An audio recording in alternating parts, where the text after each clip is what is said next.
Well, hello. Welcome to Gospel Preview again this week. I am Alex Leach, the Director of Formation at Trinity Cathedral, and joining me is Eileen Harvey-Qualset. Hi, Eileen. Hi, how you doing? I'm doing okay. How are you? Good, thank you. Good. And our gospel reading, it's actually, if anyone at home is following the lectionary, we have a trick week. There are two potential gospel readings. The cathedral has chosen the John 5, 1 through, verses 1 through 9 reading. So that's what we're going to be reflecting upon. I'm going to see if I can put it. It's a short one. So let me see if it's going to fit in the chat for Eileen. It did. So you're welcome to look at Hey. it in the chat or at home. But it is John 5, um, John chapter 5, verses 1 through 9. And I will go ahead and read that for us.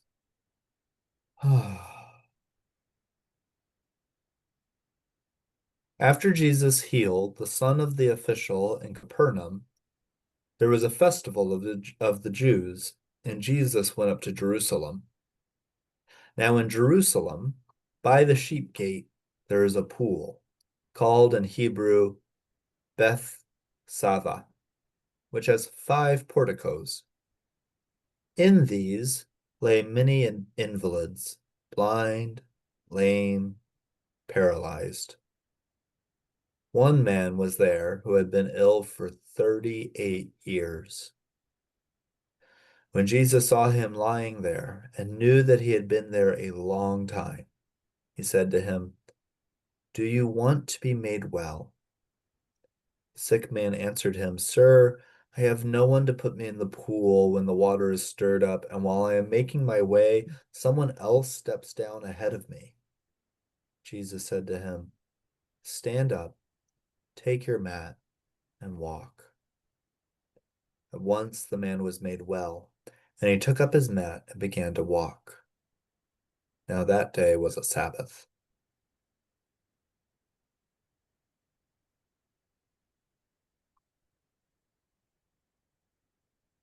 And as is our custom, Eileen, I'm wondering if any word or phrase or image jumps out to you as we did that reading. With this reading, it's always, do you want to be made well for me? Yeah. Yeah. And I wonder how that question sits with you. How do you think Jesus asks it? Um, I think he would ask it with curiosity Hmm. and Yeah. just like, hmm, like, do you really want to be? Mhm. Um, that's with curiosity, yeah. Yeah. And gentleness, I think. I don't think he's Mhm. angry this time. Yeah. It's fair. I mean, it's one of the things about the Bible translation. So there's two things about Bible translation that I don't know why this is what's coming up. One is that in the Greek, there is no punctuation. So Mhm. everywhere you're seeing periods, commas, exclamation marks are the decision of the translator. And we've like kind of come to some general agreements about that. It's not like every version of the Bible has like drastically different sentences going on. But it is something that I found fascinating in seminary was like no there's no punctuation in the Greek. The Greek is just one giant run-on sentence. That's not really true. It's just in Greek of that time, punctuation wasn't how you delineated sentences. Uh, I'm not a not a deep Greek scholar, so I don't know how they did, but I remember in the Greek class I took them stressed. So sometimes there are some passages where it's like, well, if you move where the period is, it changes the sentence quite dramatically. Um, the other thing, of course, with any written literature is we don't get any tone. Yeah. Right. Don't get any tone. So that the first factoid was just a freebie, not really relevant to our conversation. Mm. But the second factoid, right, there's no tone. And so I agree. Like, I think we do a lot of assuming that Jesus has some sort of like, not you and I, but the world does, of like angry tone, sort of like this scolding. Well, do you want Mhm. to be made well? right? But it could very well be a very gentle question, a very like curious, genuine question. Do you want wellness? I see you here. I mean, I was struck in this reading this time. I was struck by the 38 years. And I had never really grappled with that he had been sick for 38 years. Does it tell us what his sickness even is? Mm-mm, Um, mm-mm. no, it doesn't tell us what he's been ill for 38 years. So we don't know what his illness is. Um, but like he's been sick for that's a long time. That's a long time for us. But when you think about that the average lifespan was probably only 40 years, that means that this man's been sick for his basically his entire life. Right. Yeah. I mean, his entire life has been sick and a lot of it sounds like it's been spent in at this pool, this particular Hmm. pool. Um, that's a long time.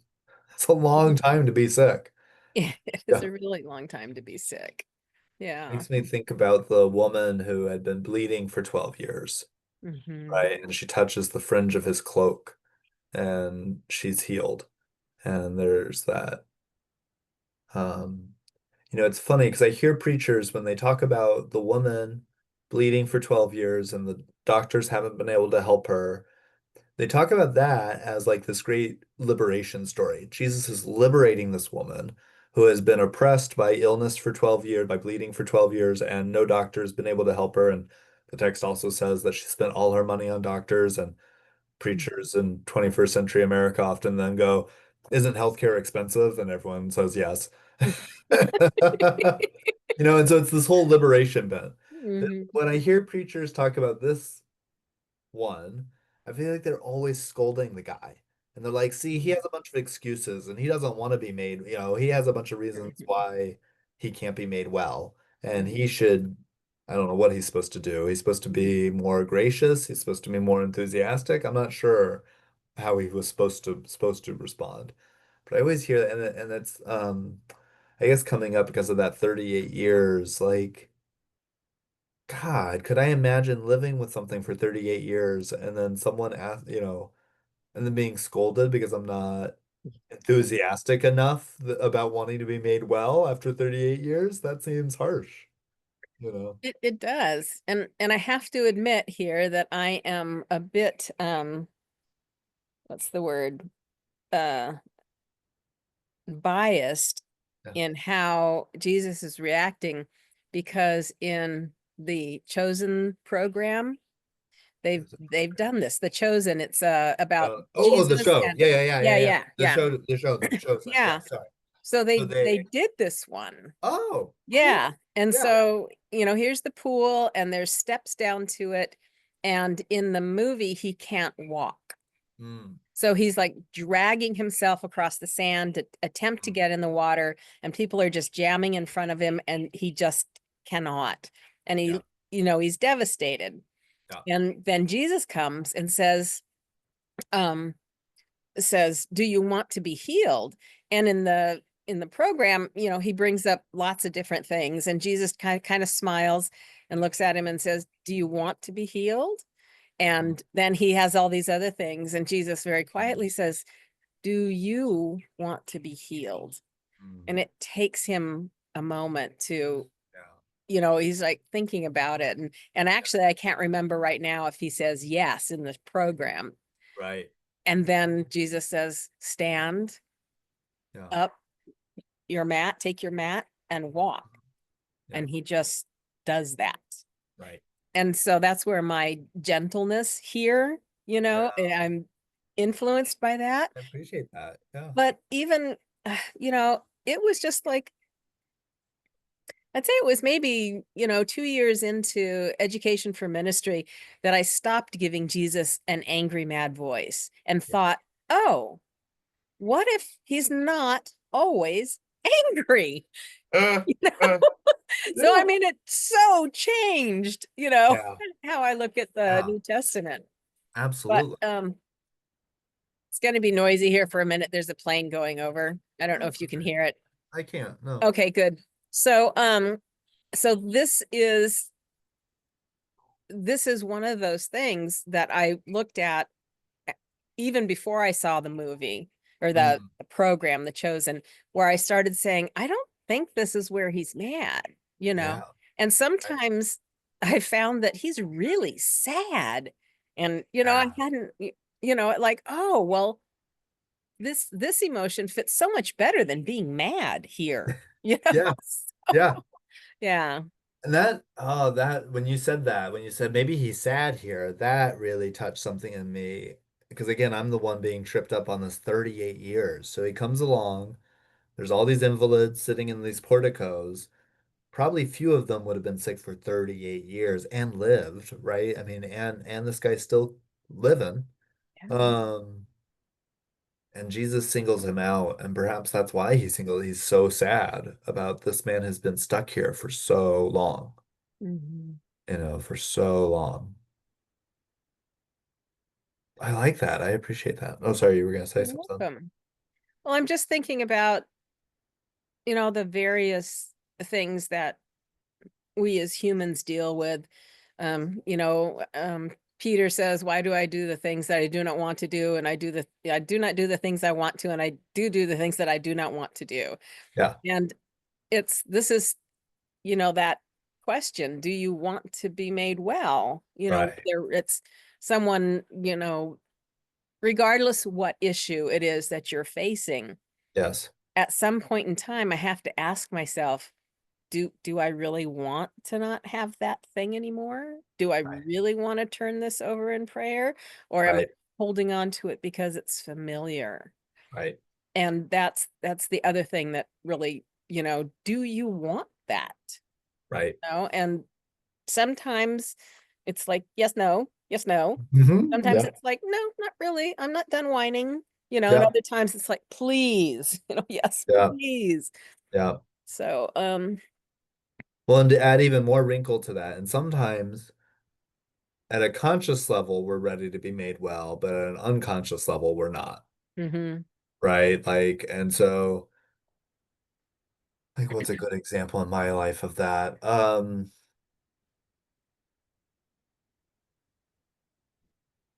I mean, I could use the one currently, which is that I know and I would like to exercise more and even lose a little weight, which I realize seems ridiculous, but I have these pair of shorts that I really like and they fit fine last summer and they do not fit this summer and I am mortified. I cannot fit into these shorts.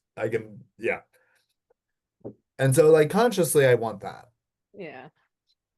All of my behavior betrays that. I am not doing it. I'm in fact doing the opposite. I'm having peach pie at night or whatever, like I am. Mhm.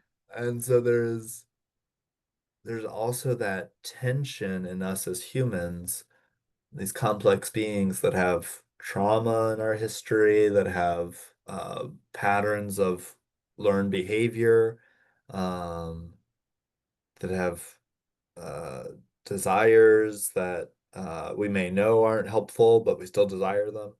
And Mhm. like, yeah, so sometimes we might very consciously be ready. I very consciously am ready to lose some weight so I can fit into these shorts. Unconsciously, I'm clearly not ready because I'm sabotaging any attempt at it. Yeah. And so it's hard. I think it's a really, I think it's a hard question. It's a good question. Are you ready? Do you want to be made well? It's a good question, but it's a hard one. Mhm. Not easy. This might be something for our Elba's group to Hmm. do a retreat on, you know, do you want to be made well? Do you really want Right? well? Yeah. Yeah. I Yeah. mean, it's been that interesting to me at times to think, huh, what would Yeah. that look like? You know? Yeah. So, I think that would be a good, I like that. I like that. And then the other thing I noticed sharing, in your sharing, and you were sharing about the program, The Chosen, mhm. um, you were like, I don't think he even says yes. And indeed, in the gospel passage, he doesn't say yes. Mhm. He doesn't actually say, yeah, I want to be healed. I have no one to put me into the pool when the water is stirred, and while I'm making my way, someone else steps down ahead of me. And Jesus just simply says, Jesus said to him, stand up and take your mat and walk. And he does. And so that's fascinating. Hmm. Because then it's like, well, does our answer to the question even matter? Does like the question of do you want to be made well? Does the answer to that question matter? Do we need to say yes? Is his equivocation, whatever his response he gives seems sufficient for Jesus, and Jesus gives him the command. Is the yes in him just standing, like doing it? Like Jesus says, stand up and walk, and the man at least tries and he succeeds, but like, he at least Hmm. is that the yes? It doesn't need to be a spoken yes. It's a yes with our heart, maybe, or our actions. I don't know. I'm wondering Hmm. about that. I noticed it when you shared about the Chosen program portrayed it. You're like, I don't think he even ever said yes. And Hmm. actually, yeah, that would be accurate to the gospel. He doesn't actually say, yes, I do. Hmm. Well, that's just really interesting. You're asking that, do we have to say yes? Right. Um, it- um, you know, um in my experience or what I've been taught, we have to ask Right. in prayer I, or in yep. some way, Yep. Yep. but um what if we don't I know. have to ask? No. How, Or we don't have to say yes to the right. I mean, do we just have to make an intention? Do we just right? have I know. Mhm. Hmm. And I'm stirring the pot, right? Like Yeah, I'm yeah. not, and of course I believe in prayer. I think prayer is very helpful, Oh, lots of yeah. things. Don't get Mhm. me, please, the internet world, don't hear me wrong. Of course, Yeah. prayer and setting intentions is very helpful, but it's intriguing that Jesus asked this very pointed question, and preachers make such a big deal about the pointed question. Do you want to be made well? Mhm. Um, but it's intriguing that for such a pointed question, Jesus does not receive back a direct answer, Mhm. but Jesus heals the guy anyways. Mhm. Jesus doesn't wait until the guy finally comes to some conclusion of yes, yes, Jesus, I really do. Mhm. You know, Yeah, because I think it's important. Dean Matthew has said it's really important to read the gospel for what it says. that's right. Don't add more. So Yep. here he, he doesn't say yes. Jesus, he whines. No, I have no one to put me in the pool. Right. And Jesus just says, stand up, take your mat and walk. Yeah. And that Yeah. would like that in some of the issues in my life. I would. Amen, sister. It's like I'm really Uh, thinking God uh, saying, you have the skills to deal with this one. right. Right. Right. Right. Uh, or is it God saying, which I hear in my head the problem with this, but I gotta say it. Is it God saying, is God just having so much compassion? Is Jesus having so much compassion for this guy? He's been stuck here for 38 years. And and maybe he's not whining. He's telling the truth. Yeah. Yeah, Yeah. I want to be made well. No one helps me. No one helps me. And they push me out of the way and they get in the pool first. And you know, so who's gonna help me now? And Jesus says, I will. Hmm. I'll help you now. So is it sort of like the man is pushed to such his limit, to so beyond his limit, to a point of despair. No one helps me. What's the point in even hoping for healing? Jesus, no one helps me. And so he's beyond his limit. His soul has been crushed. And God, for some reason at that point, steps in and says, I'll help you. Hmm. I'll help you.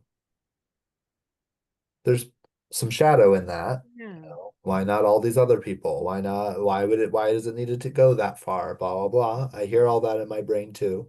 Hmm. But I wonder about that reading of this. It's not about him getting over his whininess, but it's rather like God listens to the cry of the oppressed and the ignored and the people who are trampled upon and literally pushed aside for 38 years. you know. And I'm struck that I went to he's whining, Uh, you yeah, know, because I think it hits, my judgments on myself saying that, this is something you should be able to deal with yourself. yeah, And right. and I'm a little shocked right now that Yeah. that's where I went. And I'm like having like, oh, okay, Eileen. Okay, you And need I to. want to and I want to extend some grace to you because I think that's where I was trying to start this conversation. Preachers have preached it that way for so long. Mhm. So I don't think you got there on your own. Meaning, I think a lot of church has helped you come to the conclusion this is whining and Jesus is kind of scolding him and he needs to Mhm. do it on his own. He needs to literally pull himself up by his Yeah. bootstraps. A lot of church, a lot of preachers have taken that angle with this gospel. I've heard that sitting in pews Mhm. for years before I became a priest, you know. Mhm. For a long time, preachers took that sort of angle on this text. Still do. There will still be many sermons preached this Sunday about this text, about how the guy's just got to take care of it. He needs to stop whining and get more honest and, you know, um, but perhaps it's not been about that. And yeah, perhaps it's just he's just being honest. Listen, Mhm. I've given up hope on this healing thing. I've been stuck here for 38 years and no one helps me. This is my life. This is what it is. Mhm. And I think about the places in my life where I've gotten to that point where I just go, this is as good as it gets in whatever dimension of my life. It's Mhm. been like this for however long. No one's Mhm. willing to help me. And then this gospel kind of becomes a little resurrection-y, right? In the pit of the most despair, crushed, nothing's working. Even there, God can make new life happen, can make some new possibilities spring forth. Isn't that amazing? Mm. Yeah, Wow. Wow. Yeah. I know. I had never thought, I know. Yeah. We got there together because I had never thought any of these thoughts before. Uh, this is why there's a PSA for the internet world. This is why it's important to reflect on scripture and community and not just by yourself. Yeah, Yeah. yeah. I had never thought of this. Well, let me read it one more time and we'll see if anything new emerges as we read it again. Maybe with some of this new context. Okay. Hmm. After Jesus healed the son of the official in Capernaum, there was a festival of the Jews, and Jesus went up to Jerusalem. Now in Jerusalem, by the sheep gate, there is a pool, called in Hebrew Beth-zatha, which has 5 porticoes. In these lay many invalids, blind, lame, and paralyzed. One man was there who had been ill for 38 years. When Jesus saw him lying there and knew that he had been there a long time, he said to him, do you want to be made well? The sick man answered him, Sir, I have no one to put me into the pool when the water is stirred up. And while I am making my way, someone else steps down ahead of me. Jesus said to him, Stand up, take your mat, and walk. At once the man was made well, and he took up his mat and began to walk. Now that day was a Sabbath.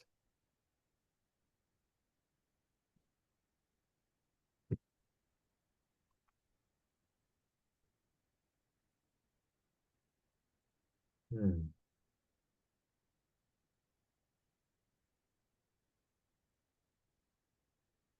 I think what's striking me is that last sentence. Now that day was a Sabbath.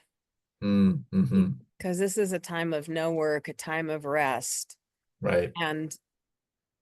And for Jesus, it was a time of resurrection. There was no thought. There was just um just Yeah. resurrection for this person. Right. Yeah. Yeah. Yeah, I was in a different way, but also caught by that in the beginning, which is that it's such a transitional gospel passage. Um, Mm. so he's coming down from Capernaum, so that asks that and it's so the it begins with after Jesus had healed the son of the official in Capernaum. So that raises all sorts of questions for us. Who, I mean, we may know the answers, but who was this man in Capernaum? Who was the son? Like what, like clearly this story comes after another story, right? There's some other story, and there is. Um, and then you were saying everything right about the Sabbath. I agree, and I agree that for Jesus there was just resurrection. I think that was beautiful what you said. We also know that Jesus gets in trouble all the time because he's doing stuff on the Sabbath. And And he so, just does it anyway. right. And so without having looked at all, I have not, but I would put money on it that this story continues with someone's mad at him that he did this healing on the Sabbath. Like the fact that they put that sentence there tells Mhm. me that the next sentence is probably something about someone's mad at him because he did this thing on the Sabbath. Yeah. Right? That's why you would point it out. Hmm. Um, and so I'm intrigued by that. It's sort of this transitional passage. It's one story on one end, and then there's going to be another story on the other end. Um, it's also wondering what the Hebrew name for the pool, what it means. I don't know. I'd have to go look it up. Hmm. But I wonder what that name means. Martha. Zatha, Beth-zatha. Martha. And I don't know my Hebrew well enough. I don't know my Greek well enough to know off the top of my head, but I do know the resources to go look it up. But I'm curious about that too. Um, I agree. It's Sabbath, but for Jesus, there's always resurrect. It's about resurrection. I agree. It's a beautiful way to think of it. Um, hmm.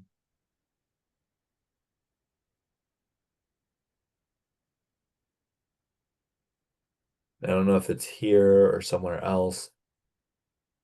What's coming to my mind is also the past somewhere the um,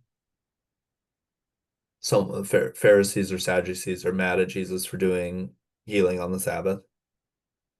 And Jesus himself points out that in the Torah, um, people are allowed to on the Sabbath help their donkey out of a valley. On the Sabbath, people are allowed to, if their livestock fall into a ravine, they can quote unquote break Sabbath and go Hmm. help rescue their livestock. Hmm.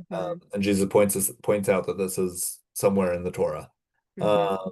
And so why wouldn't we be allowed to save other people? You know, Hmm.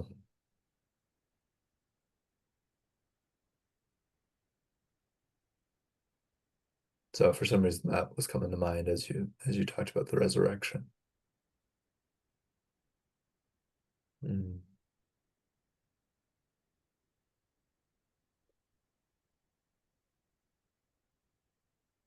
And I wonder, these are just questions at this point. I wonder about the water being stirred and what's that about? Clearly, they think this man thinks at least that that has something to do with being healed. I don't really know anything about the practice. The one thing I do know, and I don't know where they would have been located, is people would have gone to pools to be ritually purified before entering the temple. So Hmm. Jews would have gone to a pool, taken a bath, to be ritually pure, which doesn't have all the baggage that we have about purity, but meaning it's not about absolving sins or da da da da da. It's this Hmm. idea of ritual purity, so I enter the temple. Um, and so I don't know if this is a pool for that purpose. I Hmm. don't know that. I'm wondering about that. I'm wondering if this is a pool outside the sheep gate. Okay, so if it's the sheep gate, it's where the shepherds would have come into the city, and shepherds are dirty and they're nasty because they're out living with sheep all the time.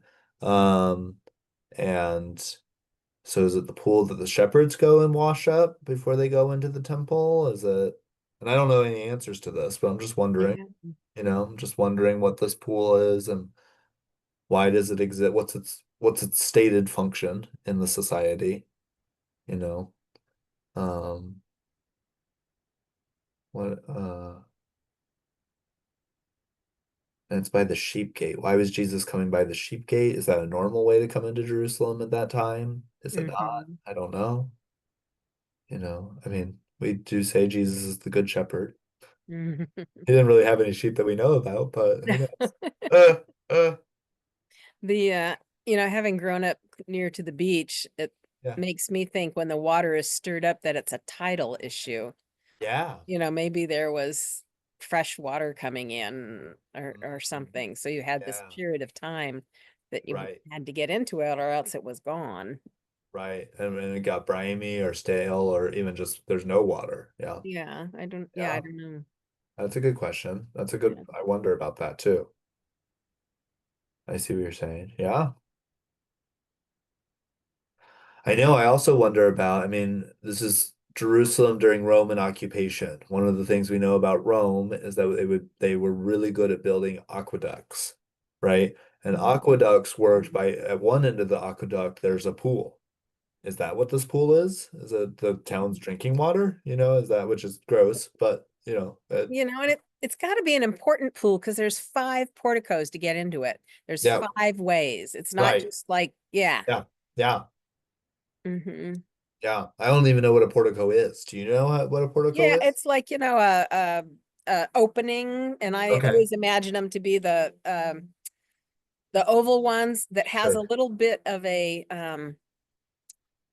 uh like an overhang, so you're Interesting. partially protected as you walk into it. Interesting. Yeah, so Okay. it's like before you enter a big building, sometimes there's a portico. I think we call Got it. them lobbies now, but I'm not sure about that. Sure. Yeah, Yeah. yeah, Interesting, because I don't know what a portico is. Thank yeah. you. I think Interesting. that's right. Yeah, I'll find out before Sunday. I was gonna say, This not is to always check my the, Sunday prep. So this is yeah. often my first brush with it. I'm like, oh, that is something to look up later. But you're right. It must be if that's right, if that's what a portico is, and I'm willing to say that's what it is. Um, it's got to be an important pool if there's 5 of them. Hmm. The text makes sure to emphasize there are 5 porticos for this pool, and they're all Hmm. filled with the invalids. Yeah. You know?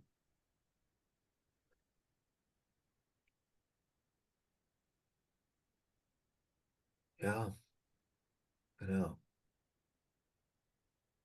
Good curiosity questions, good things to go and explore. Hmm. Hmm.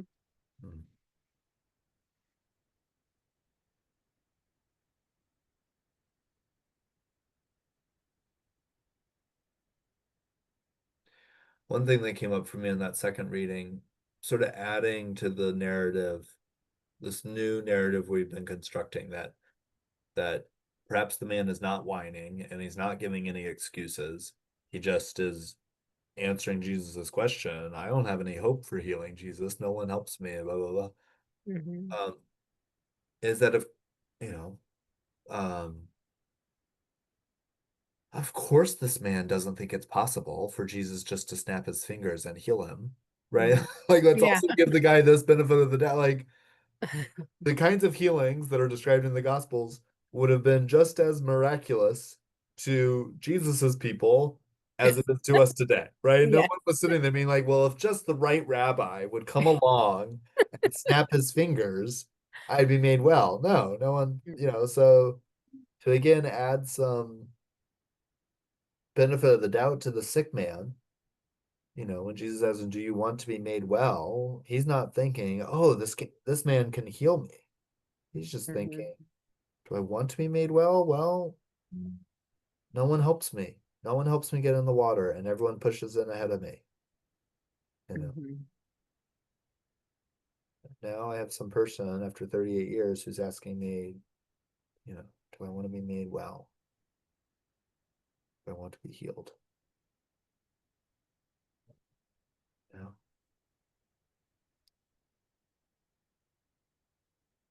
Oh,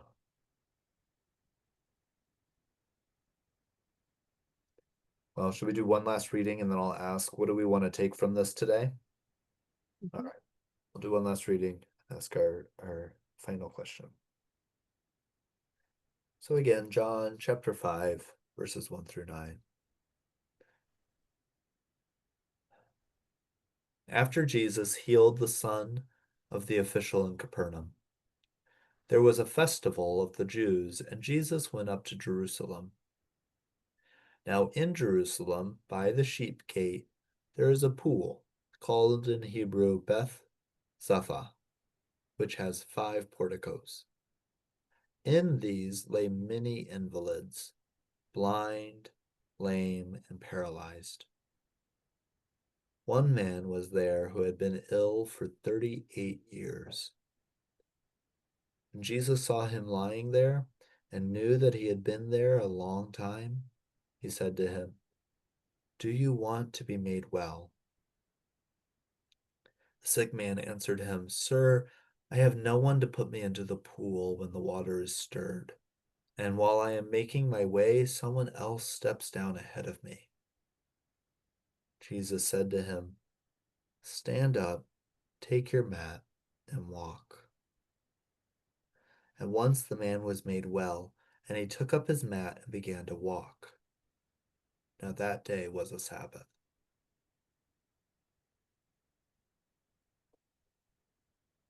Hmm. So I'm just wondering what we hear from Spirit that we want to take with us into our day, into our week. What does this passage have for us?